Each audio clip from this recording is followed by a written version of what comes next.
Hello again, friends and loyal Wolfpack members. Chaos Wolf here, and welcome back to Elite Dangerous Horizons.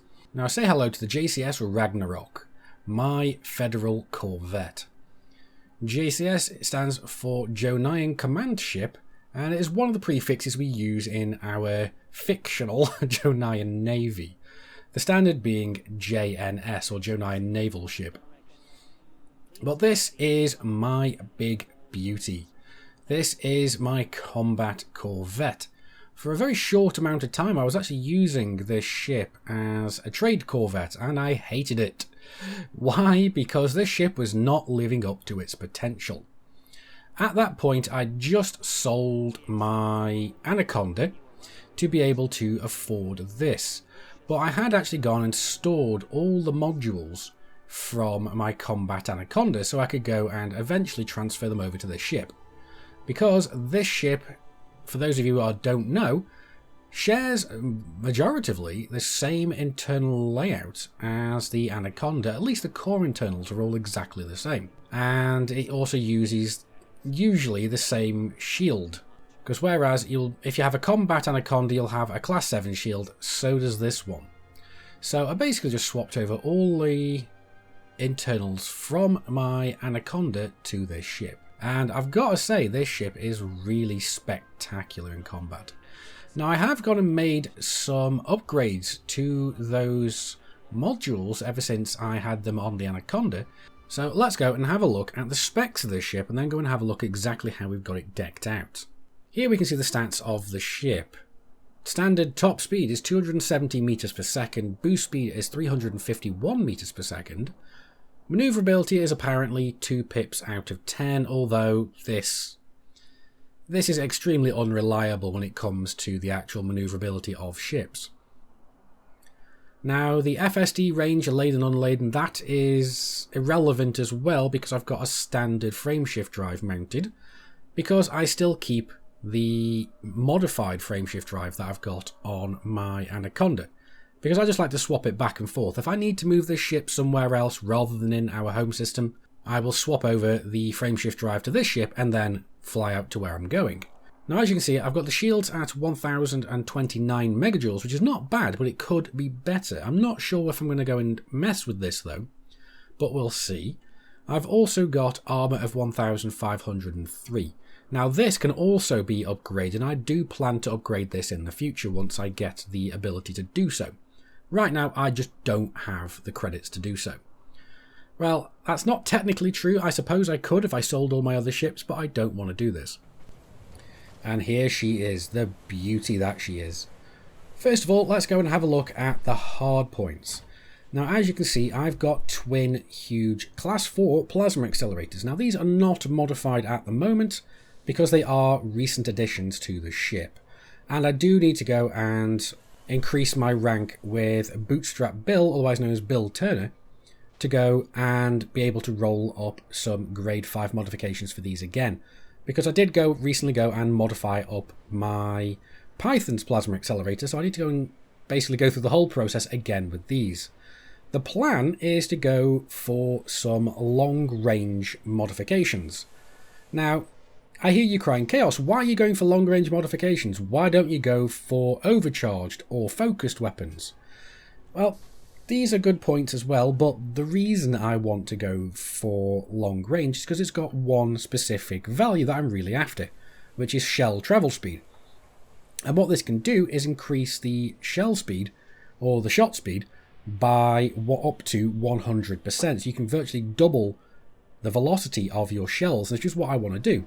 Because the main problem that most people have with plasma accelerators is that they don't travel very fast, and it's very easy for smaller ships to dodge these shells. If you increase the shell speed, that's not going to be as much of a problem. You're going to be reliably hitting more shots. Now, downside to this is you're going to be getting more power draw, and you're also going to be getting more heat generation and lower overall damage, but you're going to be hitting more shots more reliably. So I think it's a good trade-off. Now, I've said this previously when I went and checked out the 2.2.03 beta, and I went and had a look at this. I've finally gone and brought my Python up to the standard that I had on the beta server, so I'm extremely happy with that, and I just want to go and do the same with this ship. Now, the next is a Class 3 Multicannon. Now, this has corrosive rounds and a high-capacity magazine. So, I've got more ammo, but the reason I have more ammo is because the corrosive shells actually reduces the ammo cost as well. So, I'm pretty much just breaking even, so to speak. But it's increasing my mass a little bit, but I'm not overly bothered, and I've also got a little bit of armor piercing bonus. Now, the corrosive cells are really good because firing these against hulls of target ships goes and weakens them, meaning we do more damage, which is really good. But this is not the main reason I have this here. Normally, I would have another laser weapon here.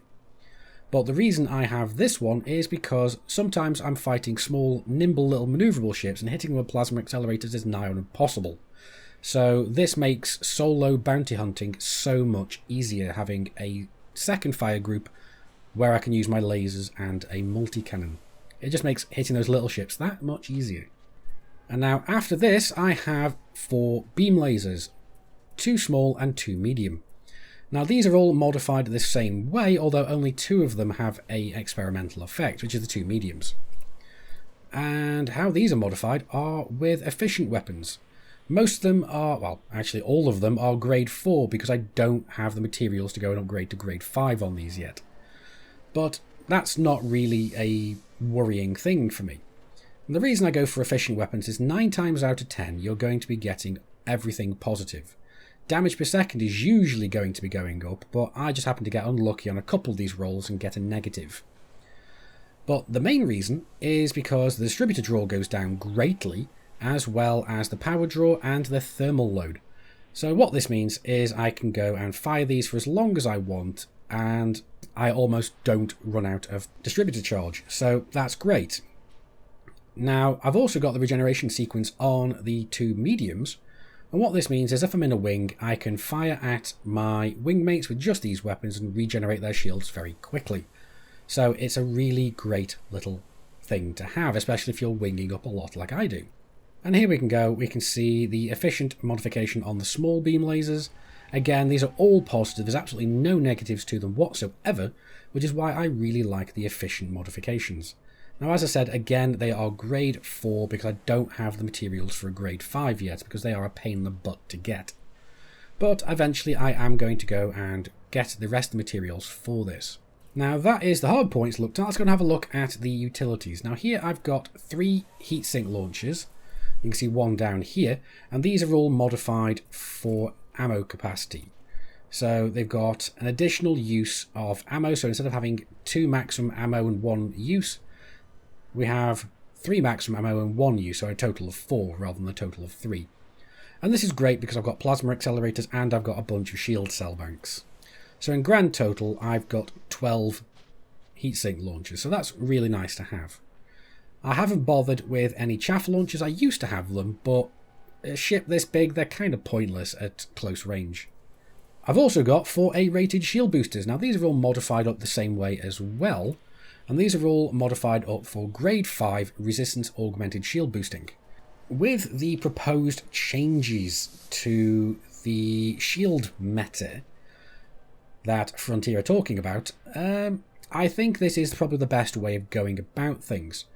Because what they want to have is start to have diminishing returns, so drop off for how many, basically how much shield boosting you can have. Because at the moment you've got some absolutely insane modification jobs with Imperial cutters with like nearly 8,000 megajoules of shields or something ridiculous like that.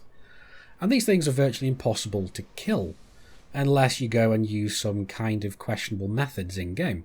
So what they're thinking of doing is adding in diminishing returns, so it caps out at a hard limit on how many megajoules you can have, or how many, not exactly how many megajoules, but how many percentage you can increase your shields by. Now, the way I found about dealing with this is going with resistances, but they are planning to go and put diminishing returns on these resistances as well. So these are going to be coming again in on the 2.3 beta, so I'm going to go and test this ship in that beta, see how it goes and holds up, and see if it still works as well as I think it should. But what I've got is 15% increase resistances on all the different types of damage. My power draw goes up, my integrity goes down, and my mass goes up. But on each of these, I actually managed to get over the maximum roll on each of them because I had a mega amount of rolls. And each of these, as you can see, is 15%, 14%, 14, 13, and then that's down to heatsink launchers. So I've got a lot of resistances on this ship, so the shields are extremely strong. So the 1028 megajoules is kind of deceptive because it does just go and resist absolutely everything. Now the main issue is if I come across a lot of plasma accelerators, but I don't seem to do that very often, so I'm not overly concerned. And the last thing I've got on here is a kill warrant scanner, and this is just modified up for lightweight. So it's a reduction of 40% mass, and its integrity's gone down by about 22%. It's a D-rated because I think that a range of 2.5 kilometers is more than enough for these scanners. Now into the bread and butter, we're into the core internals. Now as you can see, I've only got lightweight alloys, but these are modified.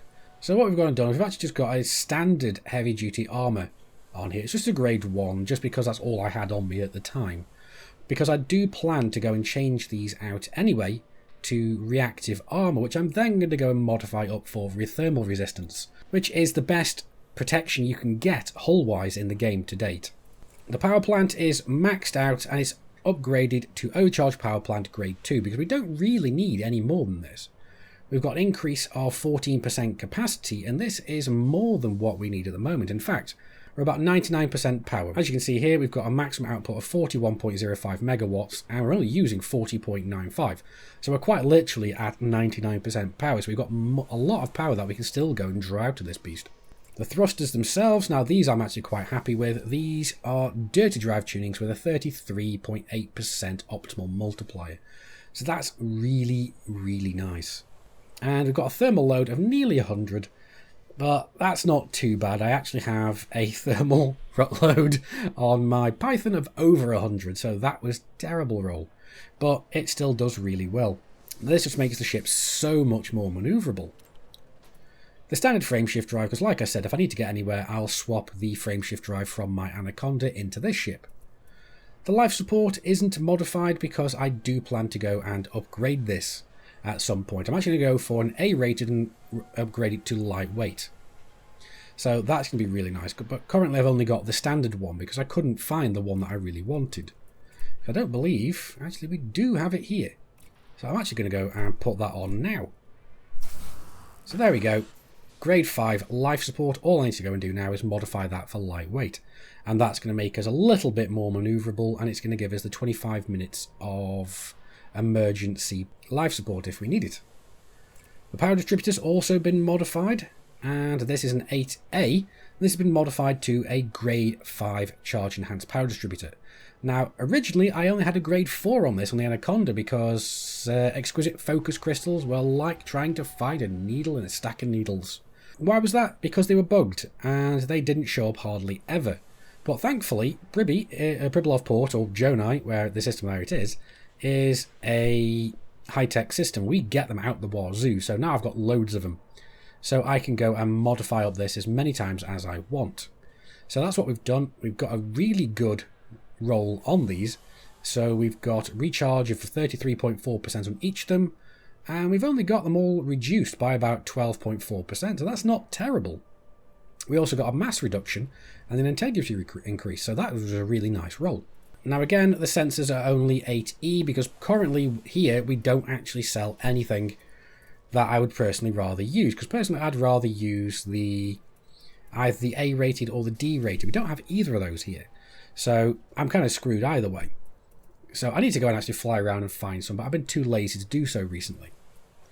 And down here in the two military compartments, we've got two 5D hull reinforcement packs. Now this is basically just to go and shore up the lightweight alloys there, to go and make sure that we at least have some hull integrity when the shield, if and when the shields ever go down. And now we're into the optional internals, and yes, do not adjust your sets. I am using bi-weave shield generators. Now this is something I'm contemplating changing. I'm not really sure whether I want to do it or not. I'll have to go and wait and see how things go with this. Because I've got bi-weave shields, but they are modified, and they're modified for thermal resistance. So we've actually got a thermal resistance of 55.55%. The maximum is actually 50%. So we've gone 5.55% over the maximum. So this gives us a really, really solid shield resistance for thermal weapons. And because we get hit by thermal weapons almost all the time, the only ones that are going to cause us a problem are going to be plasma accelerators, but for some reason I don't come across them that often. Now, railguns, lasers, virtually everything else do almost nothing to these shields. These shields are just monstrously tanky. But they're also very balancedly tanky as well. I've gone for half resistances and half megajoulage. So I'm trying to keep it as fairly balanced as I can. We've got an increased integrity of about 30%, all but the kicking and screaming. We've got an increase to our broken regen rate, so these shields recharge faster if they ever go down. That's almost never happened to me though. We do have a reduction of about 15.3 kinetic resistance, but that's more than made up for by the amount of resistances that we have in our shield boosters. In fact, one shield booster goes and nullifies this completely. So the other three are just on top of that. So that's awesome. Other than the shields, we've got two 7A shield cell banks. In fact, I don't know why I bother carrying two, because I very rarely use them, even when I'm off by myself bounty hunting. We've also got cargo racks in here just in case we want to go and do some mission runs, but I usually use my Python for that, so these are just here as for space fillers really. I could put hull reinforcements in there, but that would make this ship really unwieldy, and I don't want to have that. I want to have the option to be able to do some mission running if I need to. We've also got a 5D fighter hangar, which I'm tempted to go and get a second of, because with the changes coming in 2.3 with the multi-crew, we're going to be able to launch 2 ship launch fighters at any one time, either having 2 player fighters or 1 player fighter and 1 NPC fighter. So I'm actually tempted to go and swap out this other class 5 cargo rack for another one of these fighter hangars. So I'll have to go and see what I want to go and do during the beta, so I'm going to go and test it there. I've also got an SRV bay in here just because, again, flexibility, just in case I want to go and use this ship for anything like that. And we've got 2 scarabs in there, not that we've got any more of a choice on this at the moment. And then the rest of this is just another cargo rack and some Collect Olympic controllers. So I can go and pick up some materials whilst I'm doing bounty hunting if it's something I really need. So that's awesome. And I'm really quite pleased with how I've got this ship set out. And as you can see, it's finished in a lovely chrome finish. Because you should know me by now, I'm completely obsessed with chrome paint jobs. And I love this ship, especially in chrome. And I'm really looking forward to 2.3, or at least when we get the Corvette kit, because that was confirmed in the last Elite Dangerous livestream.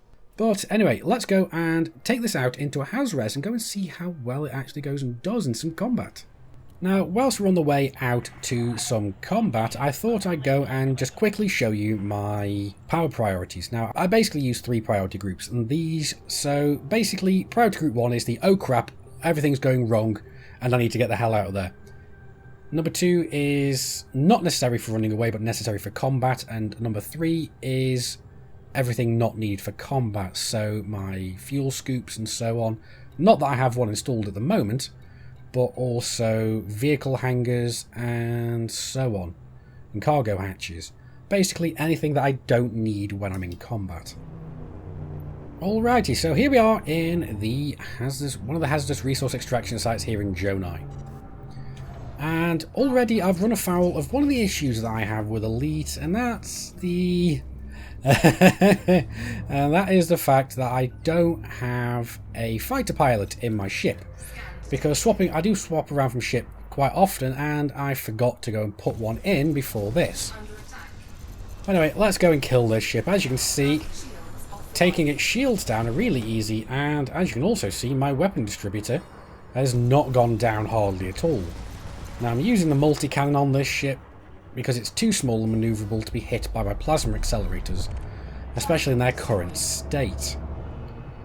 Now it does look as though we've got nothing but miners currently, but I'm pretty sure we're going to be able to go and find some other ships fairly soon to go and shoot at. But before we go and do that, we can go and see just how manoeuvrable this ship has become. Now, what I really like about this is the fact that I can just go and weave it in and out of asteroids, and I love doing this. It's one of my favourite things to do. And is that? No, that's the same guy that we just scanned before. Oh, look at this. We've managed to find ourselves an anaconda. Now this is going to call for some slightly bigger weapons. So let's slow down, allow him to go and look at us. And then let's go and say hello. I really do love having these weapons. Especially since they do often like to go and launch chaff. So these weapons are great for just ignoring that. Now he has launched a fighter, so I'm at a small disadvantage of the fact that I can't go and do that myself. So let's put some pips into systems. I don't usually bother, just because these shields are so tanky and don't need it. Just line up that shot. Oh, that is so nice. I really do. I love these plasma accelerators. What the? How did I kill that thing already? Did I snipe its power plant that easily? I really was not expecting that. Alright, we managed to find a wounded Federal dropship. What's he attacking? He's attacking a miner and coming off worse. There we go. That was all we needed. Now what else? Is that the miner over there? No, it isn't. Looks like we're going to need the multicannon for this one if it is wanted. It is, in fact. And as you can see, I can virtually keep these firing continually and not have to worry about it. But now it's under our nose. There we go. It's gone. Just how fast these things go and die. It's insane. I mean, I'm still surprised at that anaconda earlier. Oh, we got a python. Ooh, hello. Yes, nom nom nom. My favourite ship. But you know what? If you wanted, you wanted. And he is wanted. And just look at how much damage we can do to those shields. Now, it would have been good if I had gone and got some pips into weapons beforehand. Right, his shields are offline. Let's allow our capacitor to charge up a little. Now, I can face tank this guy all day if I wanted. Yes, my shields are a little bit low, but that's only because I've got no pips into systems. But I don't overly need it because these fights are over so quickly.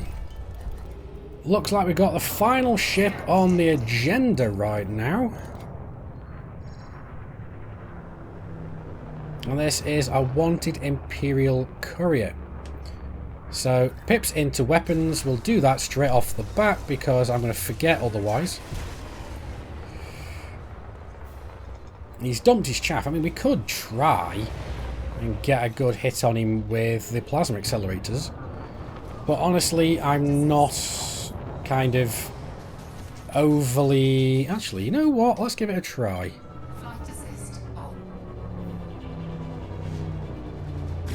Ah, that was nowhere near. Either way, that was clearing the chamber of our plasma accelerators. So we've got now our multi-cannon, which is going to help against the shields a little. But let's just get targeted onto him. He's popped chaff again, but his shields are down. So he's going to be gone very quickly. There we go. Now you can see that he's got plasma accelerators, but they're doing virtually nothing to our shields. And let's just get him back in view.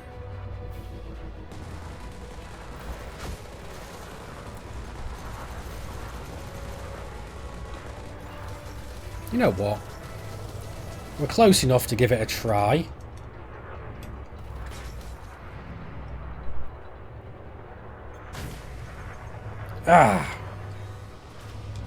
This is why firing at these little dinky ships is a pain in the butt.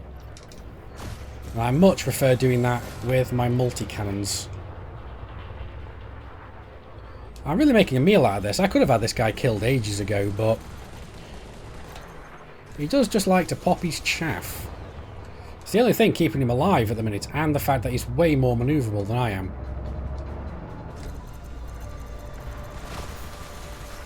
He's out of chaff. And he is out of luck.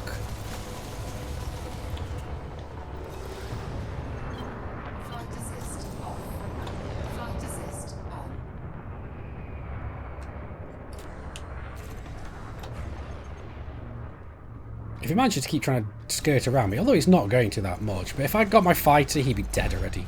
There we go. And he's gone. So that was a bit of a pain in the butt, but it wasn't that difficult, really. So yes, this has been a look at my Federal Corvette, the JCS Ragnarök. Now, I've got to say that I love this ship, and I'm very happy with how it's turned out. Now, obviously, there's still some room for improvement, but that's kind of a bit of a long to medium term goal. Now, I am going to go and review this on the upcoming beta server to find out what changes need to be made for when multi-crew comes out on the live server. Because that's going to basically go and shape how this ship is played. Because currently, it's only me in there. But when we get a couple more people in there, things are going to go and change. But anyway, what do you guys think of my ship and how I've got it set up? I mean, I'm quite happy with it. But I'm really curious to see what you guys think. Let me know down in the comments as usual, and I'll do my level best to get back to as many of you as I can. But anyway, that's going to be it for this video. I do hope you've enjoyed it. Like it if you've liked it, dislike it if you didn't. And as I said previously, if that's not good enough for you, that's what the comments are for. But I've been Commander Chaos Wolf from Sci-Fi Gaming. You guys, as always, have been epic. I will see you soon. And until then, Commanders, keep flying and stay shiny.